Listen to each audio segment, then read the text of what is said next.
மிதுன ராசி நபர்களுக்கு 2025 நடக்கக்கூடிய சனி பெயர்ச்சி பற்றிய பலனை தான் பார்க்க போகிறோம். 2025 ஏப்ரல்லேருந்து நீங்கள் கணக்கில் எடுத்துக்கலாம். சனி பெயர்ச்சி கும்பத்திலிருந்து மீன ராசிக்கு. இந்த மீன ராசியில் வரக்கூடிய சனி மிதுன ராசிக்கு 10ஆம் இடத்துல சம்பந்தப்பட்ட கர்மச்சனி. கர்ம பலன்களை பிரதிபலிக்கக்கூடியது தான். பொதுவாகவே கர்ம கரகம் அப்படின்னு சொன்னாலே சனிதான். அந்த சனி இப்போதைக்கு கர்ம இடம்னு சொல்லக்கூடிய 10ஆம் இடத்திற்கு வந்திருக்கு. அப்படிங்கிறத நீ கணக்கில் எடுத்துக்கிட்டிங்கன்னா அதிகமாக கர்ம பலனை, அதாவது உங்களுக்கு தெரியாத வகையிலேயே நீங்கள் ஒரு போக்கில் செயல்பட்டு இருப்பீங்க. ஆனால் வேறு ஒரு போக்கில் ஏதாச்சும் ஒரு விஷயங்கள், சின்ன சின்ன விஷயங்கள்லாம் பெரிய தொந்தரவாக மாறுவதற்கு வாய்ப்புகள் இருக்குது. அதை நீங்கள் கண்டுபிடிச்சி சரி பண்ணிட்டு வர்றது தான் சரியாக இருக்கும். அப்போ கர்ம பலனை எதிர்கொள்ளக்கூடிய ஒரு காலகட்டமாக இருக்கும்.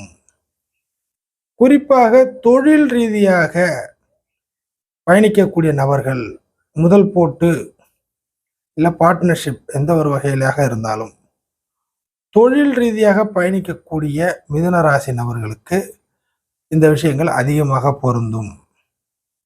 காரணம், சனியிடம் நல்ல விஷயங்கள் அப்படி என்பதே குறைவு, இல்லை அப்படின்னு தான் அர்த்தம்.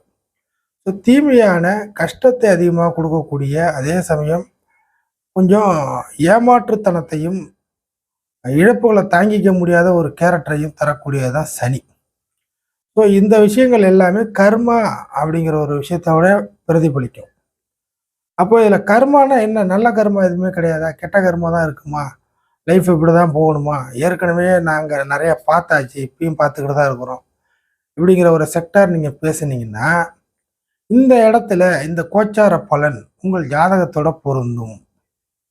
அது எப்படி பொருந்தும் என்றால், ஜாதக ரீதியாக தீய பிளானட் உங்களை இயக்காத வகையில் இருக்குமேயானால் இந்த காலகட்டத்தில், அடுத்து வரக்கூடிய ஒரு 2.5 ஆண்டு காலகட்டத்தில் தீய பிளானட், உங்கள் ஜாதகத்துக்கு தீய பிளானட் எந்த ஒரு விஷயத்தையுமே ரன் பண்ணாமல் ஒரு நல்ல சுப விஷயங்கள் நடக்கிற மாதிரியோ இல்லை சுபகிரகங்கள் சுப விஷயத்தை செய்கிற மாதிரி அமைப்பில் ஜாதக அமைப்பு இருந்தது என்றால் இந்த சனி உங்களால் கெடுக்க இல்லாது. கர்ம விஷயத்தை அதிகமாக பிரதிபலிக்காது. சின்ன சின்ன விஷயங்கள் மைல்டாக வந்துட்டு போகும், ஒன்றும் பெரிய அளவுக்கு தொந்தரவு இருக்காது. அதர்வைஸ் ஜாதக அமைப்புகள் தீய பிளானட் போட்டு உங்களை வாட்டி வதைக்க போகிறது. இந்த நேரம் பார்த்து காக்கா உட்கார பழம் விழுந்த கதையாக, இந்த நேரம் பார்த்து உங்கள் ஜாதக ரீதியாக தீய பிளானட் உள்ளே வருது, ரன் பண்ண போது தசாபுத்தி வருது அப்படிலாம் இருந்துச்சுன்னா இந்த 10ஆம் இடத்தோட சனி கர்ம விஷயத்தை நிச்சயமாக பிரதிபலிக்கும். இது பயமுறுத்துவதாக இருக்காதா அப்படின்னு கேட்டிங்கன்னா, இது பயமுறுத்தும் நோக்கம் அல்ல. நம்ம செய்யக்கூடிய செயலில் இருந்தால் அது நடக்க போகுது. தானாக நீங்கள் வாழ்ந்துக்கிட்டு இருக்கிற அமைப்பில் யாராச்சும் கர்மாவாக தூக்கி உங்கள்கிட்ட எதுவும் கொடுக்க போகிறதில்ல. நீங்கள் வாழ்ந்துக்கிட்டு இருக்கிற நீங்கள் செய்யக்கூடிய விஷயங்கள்ல இருந்தால் அது பிரதிபலிக்க போகிறது. ஸோ இந்த விஷயங்கள் உங்களுக்கு ஒரு மேம்போக்காக சொல்லி வைக்கிறேன். லைஃப்பில் ஒரு நல்ல ஒரு விஷயத்துக்கு வரணும், நல்ல இடத்துக்கு வரணும், வரணும்னா சில விஷயங்கள் புத்திசாலித்தனமாக அஸ்ட்ராலஜி ரீதியாக நீங்கள் உள்ளே இறங்கி அதில் என்ன இருக்குது, ஏது இருக்குது, எப்படி போகலாம், எப்படி செய்யக்கூடாது அப்படின்ட்டு ஜாதக ரீதியாக அனலைஸ் பண்ணி பார்க்கணும். அப்போ தான் சில விஷயங்கள் உங்களுக்கு பிடிபடும். இதெல்லாம் இந்த ஜாதக ரீதியாக இப்படி தான் இருக்குது, இந்த ஜாதக ரீதியாக இப்படி இல்லை அப்படிங்கிறது ஒரு தயக்கமின்றி காம்ப்ரமைஸ் ஆகாமல் நம்ம லைஃப்பில் இது இருக்குது இது இல்லை அப்படிங்கிற பாதையை நீங்கள் பிரித்தாதான் உங்களுக்கு ஐடியாக்கள் கிடைக்கும். ஸோ இதுதான் இந்த சனி பெயர்ச்சியோட முக்கியமான பலன். இப்போ 10ஆம் இடத்துக்கு வருது. ஸோ இதனால் என்னென்ன விஷயங்கள் கிடைக்கும்? மிதுன ராசியை பொறுத்த வரைக்கும் ஆல் ஓவராக என்ன கிடைக்கும் 10ஆம் இடத்துக்கு வரக்கூடிய சனி? ஸோ 10ஆம் இடத்துக்கு வரக்கூடிய சனி நல்ல கருமாவா கெட்ட கருமாவா அப்படிங்கிற ஒரு கொஸ்டின் இருந்துச்சுன்னா, ஜாதகம் நல்லா இருக்கிறவங்களுக்கு பாக்கியாதிபதி நல்ல கருமாவாக செயல்பட வாய்ப்பு இருக்குது. ஏன்னா 8 மற்றும் 9 கூடிய ஒரே கிரகம் சனி போனது மிதுன ராசிக்கு மட்டும்தான். அப்போ பாக்கிய விஷயங்கள் நல்ல கருமாவாக கிடைக்கும். அதே ஜாதக அமைப்பு தீய பிளானட்டை ஏற்கனவே சொன்ன மாதிரி ரன்னிங்கில் இருந்துச்சுன்னா, இல்லை வரப்போகுதுன்னா 8ஆம் இடத்தோட விஷயங்கள் தூக்கலாக நடக்கும். 8ஆம் இடத்தோட கர்மா இருக்கு இல்லைங்களா? ஏன்னா 8 கூடிய கிரகம் அதுதான். நஷ்டத்தை குறிக்கக்கூடிய கிரகமும் சனி தான் உங்களுக்கு. அதே போல் பாக்கியத்தை குறிக்கக்கூடிய கிரகமும் சனி தான். அப்போது நஷ்டத்தை கொடுத்து அதன் வழியாக கருமா, யாரோ ஒரு பாதிக்கப்பட்டு அதன் மூலியமாக உங்களுக்கு ஒரு கருமா அப்படிங்கிற மாதிரி. அதே பாக்கிய சனியாக இருக்கும் பொழுது உங்களால் 4 பேர் நல்லா இருந்து அதன் மூலியமாக நல்ல கருமா. சில பிரச்சனையிலேருந்து நீங்கள் தானாகவே வெளில வருவீங்க. யாரோ ஒருத்தர் நல்லா இருக்க போய் உங்களால் நீங்கள் ஆட்டோமேட்டிக்காக சில ப்ராப்ளத்துலேருந்து வெளில வருவீங்க. இந்த மாதிரி விஷயங்கள்லாம் நடக்கும். ஸோ இதுதான் கர்ம விஷயத்தை பிரதிபலிக்கக்கூடியது. இப்போ 10ஆம் இடத்துல இருக்கக்கூடிய சனி மிதுன ராசி நபர்களை பொறுத்தவரை தொழில் ரீதியாக, புரியுதுங்களா? தொழில் ரீதியாக இதுக்கு மேற்பட்டு இதுக்கு முன்னாடி உள்ள விஷயங்களை அவர் தம்மாக்குவார், குறைப்பார். இதற்கு மேற்பட்டு 10ஆம் இடத்துல ஒரு விஷயம், 10ஆம் இடத்துக்கு ஒரு கிரகம் வருது அப்படின்னா அந்த இடத்துல உள்ள விஷயத்தை ஆக்டிவ் பண்ணும். இப்போ 10ஆம் இடத்தோட விஷயம் முக்கியமாக தொழில் ரீதியாக இதற்கு மேற்பட்டு சில ஸ்டெப்பு, படி அடிநிலைகளை எடுத்து வைக்க முடியும். ஸோ தொழில் விஷயங்கள் கொஞ்சம் நகர ஆரம்பிக்கும் அப்படிங்கிறத எடுத்துக்கலாம். ஒரு சில நபர்கள் தொழில் ரீதியாக கொஞ்சம் புத்திசாலித்தனத்தோட கிளவராக யோசித்து, புரியுதுங்களா, சற்று சில விஷயங்களை உங்களுக்கு சாதகமாக செயல்படுத்துறதுக்கும் இந்த சனி ஹெல்ப் பண்ணுற மாதிரி வரும். உடல் உழைப்பு அதிகமாக வரும். 10ஆம் இடத்தோட சனி வரும்போது உடல் உழைப்பு அதிகமாக வரும். வேலைக்கு போகிறவங்களோட நிலைமை எப்படி அப்படின்னு கேட்டிங்கன்னா, மிதுனராசி நபர்களை பொறுத்த வரைக்கும் சம்பள வேலையில் போய் கொண்டு இருப்பவர்கள் நிச்சயமாக வேலை மாற்றத்திற்கு காரணம் என்னவென்றால் 6க்கு 5 சம்பள வேலைக்கு போயிட்டு இருக்கிற மிதுனராசி நபர்கள், பார்ட் டைம் ஜாப் செய்யக்கூடிய நபர்கள், இந்த 6க்கு 5ஆம் இடத்துல சனி வருது. பாவ அமைப்புகள் பார்த்தீங்கன்னா, அப்போ இந்த விஷயங்கள் எப்படி கை கொடுக்கும்னா, நிச்சயமாக யார் யாரெல்லாம் வேலை மாற்றத்தை விரும்புகிறீர்களோ, இல்லை நீங்கள் விரும்பாவிட்டாலும் சில நிலைகளில் ஒரு அரை மனசோடு இருக்கீங்களோ, அவர்கள் எல்லாருக்கும் வேலை மாற்றங்கள், வேலை மாறுதல்கள், இடம் மாற்றங்கள் இப்படிங்கிறது உறுதியாகும்.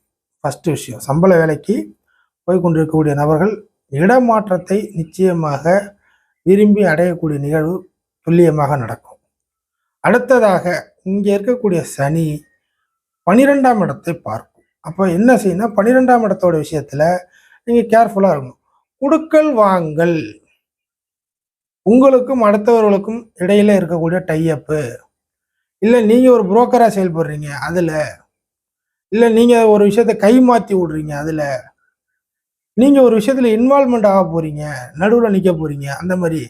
ஸோ இந்த குடுக்கல் வாங்கல் விஷயத்தில் பிசிறு தட்டாம எல்லாமே முன்கூட்டியே பேசி ஒப்பந்தம் பண்ணி கையெழுத்து போட்டு அதன்படி நீங்கள் நடக்க வேண்டும். பின்னாடி பார்த்துக்கலாம் என்பதை உங்களுக்கு ஆப்பு வைக்கிற மாதிரி ஆகிடும். ஸோ குடுக்கல் வாங்கல் விஷயத்தில் இது வந்து பெரிய கம்பெனி லெவலில் நான் பேச வரல. ஒரு குடும்பத்திலேயே ஒரு ஒரு 1000 ரூபா பணம் கொடுக்க வாங்குறீங்க, ஒரு ஒரு 10,000 ரூபா கொடுக்க வாங்குறீங்க, ஒரு ஜுவல்ல கொடுத்துட்டு வாங்குறீங்க, தெரிஞ்ச இடத்துக்கு நண்பர்கள், இந்த மாதிரி எந்த விஷயம்னா நீங்கள் வச்சுக்கலாம். ஸோ குடுக்கல் வாங்கல் விஷயத்தில் இதற்கு மேற்பட்டு கவனமாக இருக்க வேண்டும். சின்ன விஷயம் உங்களை பெரிய அளவுக்கு கொண்ட பாதிக்க வைக்கும். ஸோ அதில் ஒரு தப்பு நடந்து இதே மாதிரி தான் நீ எல்லா தப்பும் பண்ணுறியா அப்படிங்கிற மாதிரி கேள்வியெல்லாம் வந்து மாட்டும். ஸோ அந்த விஷயத்தில் கேர்ஃபுல்லாக இருங்க, புரியுதுங்களா? அதற்கு அடுத்தது வெளிவட்டார பழக்க வழக்கங்கள், வெளிவட்டார பழக்க வழக்கங்கள், டிராவல் மூலியமான பழக்க வழக்கங்கள் உங்களுக்கு இந்த காலகட்டத்தில் அதிகமாகும். அடுத்ததாக உறக்கம், தூக்கம் குறைந்து உழைப்பு, வேலை இது கொஞ்சம் அதிகமாகும். உழைப்புகள் குறைஞ்சு வேலைகள் அதிகமாகும். சம்பள வேலைக்கு போயிட்டு இருந்தால் கூட எக்ஸ்ட்ரா ஒர்க்கு பார்த்து சம்பாதிப்பீங்க. ஸோ தூக்கம் போய் வேலை பார்த்து சம்பாதிக்கக்கூடிய அமைப்பு, புரியுதுங்களா? அது ஒரு நல்ல விஷயமா எடுத்துக்கலாம். அடுத்ததாக நேர் பார்வையாக 4ஆம் இடத்தை பார்க்கும். சொத்து சுகத்திற்கு இந்த காலகட்டத்தில் முக்கியத்துவம் தர இயலாது சனியினால். ஸோ சொத்தையும் நீங்கள் வந்து பெரிய அளவுக்கு காப்பாற்ற முடியாது இந்த காலகட்டத்தில். சுகமாக இருக்கிற விஷயத்தையும் காப்பாற்ற முடியாது. ஸோ சொத்து சுகம் இந்த காலகட்டத்தில் உங்களுக்கு அந்த அளவுக்கு கை கொடுக்காது. அதை விட்டுட்டு இருக்கிற சொத்து கூட வாங்கி போட்டால் கூட அதை நேரடியாக நீங்கள் பார்த்து அனுபவிக்கிறதில்ல, வெளில நீங்கள் அலைஞ்சிட்டு இருக்கிற மாதிரி இருக்கும். அப்படிதான், சரிங்களா? பிரிவுகள் வரும். இப்போ ஒரு ஸ்கூலில் படிக்கிறீங்கன்னா ஹாஸ்டலில் போய் தங்குற மாதிரி வரும். இருக்கிற வீட்டை விட்டுட்டு வேறு இடத்துக்கு போகிற மாதிரி இருக்கும், புரியுதுங்களா? ஸோ இந்த மாதிரியான விஷயங்கள். ஸோ 4ஆம் இடங்கிறது அசையா சொத்துக்கள் விஷயத்தில் நீங்கள் நேரடி இன்வால்மெண்ட் காட்ட முடியாது, மறைமுகமாக இருக்கிற மாதிரி வரும். அடுத்தவர்கள் கொஞ்சம் டாமினேட் பண்ணி அந்த விஷயத்தெல்லாம் செய்கிற மாதிரி வரும். ஸோ சொத்துக்களை வாங்குவது, சொத்துக்களால் பிரயோஜனம் இருக்குமா இல்லைங்கிறத முன்கூட்டியே திட்டமிடல் வேண்டும். ஒரு வீடு கட்ட போகிறேன், இடம் வாங்க போகிறேன், வாங்கி போட போகிறேன், பின்னாடி பார்த்துக்க போகிறேன், இந்த மாதிரி விஷயம்லாம் கொஞ்சம் கேர்ஃபுல்லாக இருக்கணும். அங்கே இருந்து அடுத்தது 10ஆம் முறை 7ஆம் இடத்தை பார்க்கும். கூட்டாளி, கூட்டுச்சேர்க்கை, டையப்பு, திருமணம், வாழ்க்கை துணையோடு சேருவது, புரியுதுங்களா? முதல் திருமணம், இந்த மாதிரி விஷயங்கள்லாம். ஸோ சனியின் 10ஆம் பார்வையாக பார்க்கக்கூடிய அமைப்பு இருந்தாலே நிச்சயமாக அங்கே ஒரு தடங்கள் உண்டு. அப்போது ஒரு திருமணம் செய்ய போறீங்கன்னா ரொம்ப கேர்ஃபுல்லாக பார்த்து பண்ணணும், நல்லா விசாரிக்கணும். ஸோ என்னன்னா, இந்த நண்பர்கள், கூட்டாளி, சேரக்கூடிய நபர்கள், கூட்டு சேர்க்கை, திருமண பந்த அமைப்புகள், இல்லை ஒரு நட்பு ரீதியாக பழக்கவழக்கத்தை கொண்டு வரீங்க, ஆண் பெண் நட்பு ரீதியாக பழக்கவழக்கத்தை கொண்டு வரீங்க. இது எல்லாத்துலேயும் உங்களுக்கு விசாரணை தேவை. விசாரிக்காமல் ஒரு விஷயத்தில் போனீங்கன்னா அதில் வந்து உங்களுக்கு பின்னாளில் அதால பாதாள வர மனசு உடஞ்சி போய் உட்காருவீங்க. ஸோ இந்த விஷயத்தில் கேர்ஃபுல்லாக இருக்கணும். இருப்பினும் ஃபைனலாக 10ஆம் இடத்தவர்களுடைய கர்மச்சனியோட முக்கியமான விஷயமே ஏதேனும் ஒரு நபரை, முக்கியமான நெருங்கிய குடும்பத்திலேயோ இல்லை வேண்டப்பட்ட நபர்களை ஏதேனும் ஒரு விஷயத்துல ஆயுள் ரீதியாக ஒரு பங்கத்தை ஏற்படுத்துவார். புரியுதுங்களா? 10ஆம் இட கர்மச்சனி மிதுனராசி நபர்களுக்கு இந்த முறை வேண்டப்படாத இல்லை தேவைப்படக்கூடிய இல்லை நெருங்கிய அமைப்புகள் இருக்கக்கூடிய நபர்களுக்கு ஆயுள் ரீதியாக, மிதுன ராசி நபர்கள் இல்லை, மிதுன ராசி நபர்களுக்கு வேண்டப்பட்ட நபர்களுக்கு, மிதுன ராசி நபர்களுடைய வேண்டப்பட்ட நபர்களுக்கு ஆயுள் ரீதியாக ஒரு பங்கத்தை ஏற்படுத்துவார். கர்மா வீட்டில் அப்பா அம்மா இருப்பாங்க, தாத்தா பாட்டி இருப்பாங்க. அவங்களோட ஏஜ் அதிகமாக கூட இருக்கலாம். திடீர்னு அவங்களுடைய ஒரு இயற்கை செய்தி வந்து உங்களுக்கு வந்து ஒரு கர்மாவின் அடிப்படையில் நிச்சயமாக நிலைகுலைஞ்சு போகலாம். இந்த மாதிரியான சம்பவங்கள்லாம் உண்டு. ஸோ 10ஆம் இடத்துக்கு வரக்கூடிய சனி ஒரு கர்ம விஷயத்தை ஏற்படுத்தி விட்டு, அது ஒரு மற்ற விஷயத்தில் கையை வைக்காமல் இதில் ஒரு தாக்கத்தை ஏற்படுத்தி விட்டு காலத்தை கடத்தி விடும். மெயினாக இதுதான்.